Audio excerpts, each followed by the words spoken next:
Dinajpur medical college হাসপাতালের শিশু ওয়ার্ডের বেডে এক নবজাতক রেখে পালিয়ে গেছেন তার স্বজনেরা। এ সময় শিশুটির বিছানায় একটি বাজারের ব্যাগে কিছু ঔষধ, ডাইপার, জামাকাপড় ও একটি চিঠি পাওয়া গেছে। হাসপাতাল সূত্রে জানা গেছে, নবজাতকটি কন্যা শিশু। নবজাতকের কাছে রেখে যাওয়া চিরকুটে লেখা রয়েছে, আমি একজন হতভাগী মা, পরিস্থিতির শিকার হয়ে বাচ্চা রেখে গেলাম, দয়া করে কেউ নিয়ে যাবেন।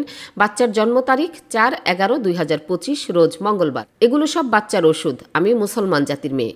চিকিৎসক গোলাম আহাদ সাংবাদিকদের বলেন, বৃহস্পতিবার সন্ধ্যায় 50 ঊর্ধ্ব এক দম্পতি শিশুটিকে কোলে নিয়ে চিকিৎসকের কক্ষে এসে বাচ্চাটিকে ভর্তি করতে বলেন। তারা নিজেদের পরিচয় দেন শিশুটির নানা নানি হিসেবে।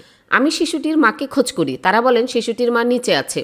আমি মাকে নিয়ে আসতে বললে বাচ্চা সহ ওই দম্পতি বেরিয়ে যান। এর কিছুক্ষণ পরে শিশু ওয়ার্ডের বাইরে একটি বেডে বাচ্চাটিকে একা থাকতে দেখে অন্যরা বিষয়টি আমাদের জানান। পরে অনেক খোঁজাখুঁজি করেও শিশুটির মা স্বজনদের খুঁজে পাওয়া যায়নি। শুক্রবার দুপুরে ঘটনা জানাজানি হলে নবজাতককে দত্তক নিতে অনেকে হাসপাতালে ভিড় করছেন।